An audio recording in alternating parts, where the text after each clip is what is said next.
Hi, I'm Don. Today we paint smooth female skin.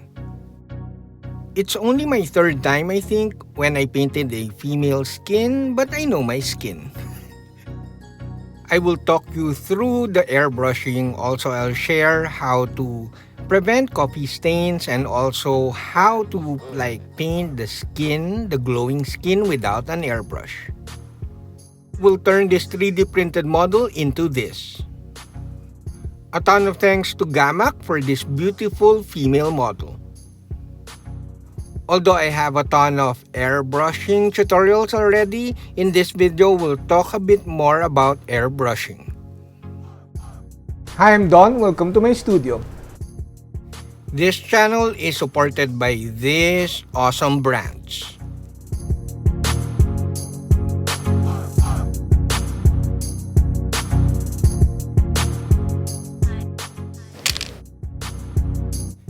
So the other day, I got these miniatures from Ghamak. These were shipped from Italy. And I was doing actually my business at the comfort room when these models arrived. Took me the whole day to clean up everything, but now we are ready to paint. So today we use my airbrushes, but I rarely use my airbrush for miniature painting because I find them too easy and not as fulfilling as brush painting.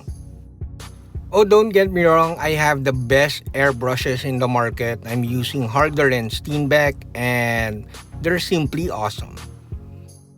Oh, if you are new to airbrushing and you're mixing paints or thin them in a separate container. First, we paint with the underpainting. I'm using dark red. You could use scarlet red or even cavalry brown or similar colors. Purple also works as an underpainting for skin depending on the final look that you want to have.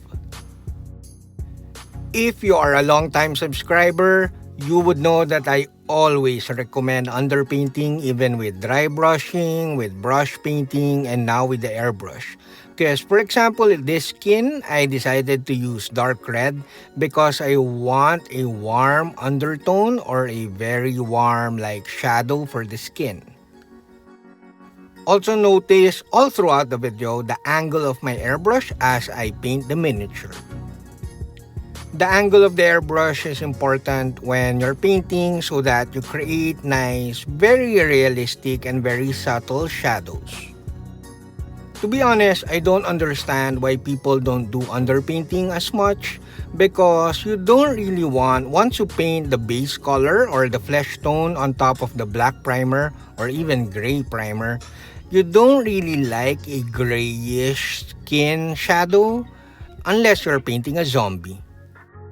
Now that we have a nice dark red underpainting and we painted it from the top to create a zenithal look and create natural shadows, we painted it also a bit on the side so that our shadows for the skin would be dark or maroon or very dark red.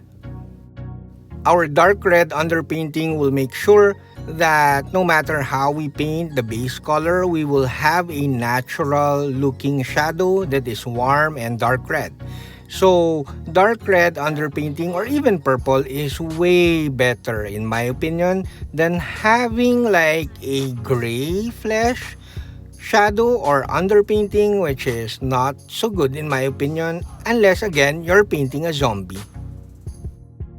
Lastly, since we have a nice underpainting, you are not too focused on creating very nice blending with your pink color, which is your base color.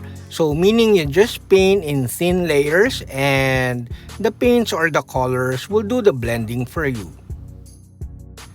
It's a common misconception, especially people that are new to painting or new to the hobby, that the airbrush is a do-it-all tool in painting and creating nice blends. However, make sure that you use proper colors that will blend nicely even with the use of an airbrush. Because if you don't do that, you don't actually have nice blending. If, for example, you're trying to create a gradation of purple to blue or purple to red, it's nicer to have like a median or middle color, like paint the purple and then paint the red and then mix both together and paint it at the middle. In that way, you'll have better like color transition, and the concept is simple. It's similar to layering but via airbrushing. Also, you might notice that I do quick blows with the airbrush. This will help tip drying when you're painting with lower pressures and not so thin paint. So back to airbrushing. Lower pressure around 15 psi and less thinning will give you more control. Also, it is very important to know that you let each coat dry in between coats and you paint in thin coats. Now we paint the highlight color. We're using Mecha Light Flesh and I'm using my Grapho airbrush. My Grapho has 0.15 needle. Of course, I could swap the needle with my Infinity. I also have spare needles, but I just like using my Grapho. Now I flush out the flow improver or the thinning sauce and I'm practically painting without thinning. Now a few people, especially those new to the airbrush, find highlighting and controlling the airbrush a bit difficult or like impossible for some, but it's kinda simple. If you want to do highlighting or detail painting, you lower the PSI if you're thinning the same way. Like you're thinning around 5 parts paint and 1 part thinning sauce for detail painting, at least for me. And then you lower the PSI. Old school painters kinda advocate the 10 PSI like standard, but I don't do that. I usually stop at around 15 PSI. So since I don't want to lower my pressure but I want more control, I do not thin my paints as much as I normally do for highlighting. So as you can see, I use my Grapho and I flush away the flow improver just to lubricate the needle, and then I'm painting with unthinned paint so that I have like really good control of the painting. So highlighting with the airbrush is simple. You just need like really good control with your airbrush and also good thinning. I think the simplest way, especially for people new to the hobby or new to airbrushing, is not to thin your like airbrush ready paints and just like practice on how to control the trigger of your airbrushes. Now we apply a couple of thin coats of matte varnish with my Colani airbrush. I love using my Colani for bigger models, especially for priming and varnishing. If you are using a normal size needle airbrush, you could jack up the pressure to around 25-ish to even 30 psi, thin the varnish 1:1 with thinner, and paint away from the model like around 6 to even 8, even 10 inches away from the model. The distance of the varnishing is key to help you produce a very nice matte finish. I airbrushed the skin for around less than 10 minutes. 10 seconds was a joke, but our 3 colors kinda worked for the painting. Now we apply shade to create more contrast or even add a bit of color to our skin. I usually use my inks for shading, but it's a bit too harsh for female skin and I want more subtle effects, so I'm using the Game Wash. Key to preventing coffee stains when using acrylic washes is to blend the edges really fast with clean water. So have a cup of clean water beside you.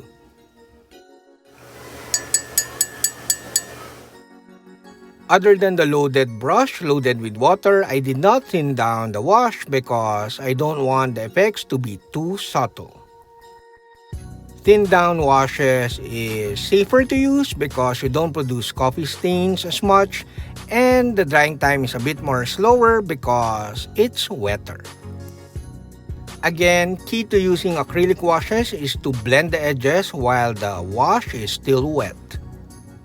Another way is the always wet technique because you simply wet the model with water and then after wetting the model with water, you apply the wash. The wet surface will kind of blend the edges for you. The always wet technique is an easier method and it will help you prevent coffee stains. But make sure to check before the wet model is dry so that you could blend the edges if you need to. Now it's a matter of adding more contrast to very important crevices like the face and the hands. Apply in semi-thin coats and let dry in between coats. Now to finish up the skin. So you want that extra glow and extra contrast to your skin and I'll share you how. As much as I want to impress you and use my airbrush and paint highlights and even paint the eyes, just kidding, we'll use a different technique. We are using the model color white glaze. The white glaze is a glaze paint and it's semi-transparent already. However, it has the consistency of normal model color paints. Thus, it's so much easier to use. Of course, watering down white paint will work, but using white paint plus glaze medium or using this white glaze paint is much easier than a watered down paint. Now it's a matter of just stippling on the important areas of the model that you want to pop. Apply as many layers as you want. However, if you want that really tiny speckle or sparkle on the skin, which I usually do for like NMM but not for skin, you could use gloss white and then blend the edges of gloss white after it's dry with white glaze. Even if you have the control and you know how to do this with the airbrush, I highly recommend using white glaze for this glow effect other than using the airbrush. After painting all the details and elements of the model via basic layering, we are done. Now, since I did not show you the painting of the model, I'll just talk about the color contrast I use on the model. Basically, as you can see, I use dark sea blue on the fur underneath the hair to create more contrast because if I painted that brown, it will look like it's part of the hair. And then the warm overall look of the model was given more contrast with really vibrant green. I use curvy green and then park green to create a nice overall contrast between the model and the base. I have a video on color contrast, do check out, I'll put the link below. That's it, Pansit. I hope you enjoyed the painting of this female skin of this model. A ton of thanks to Ghamak Miniatures. Next time, I'll paint another female skin without using an airbrush. Also, after painting that female skin, we will be painting a huge model from Ghamak. We'll be painting a giant without using an airbrush.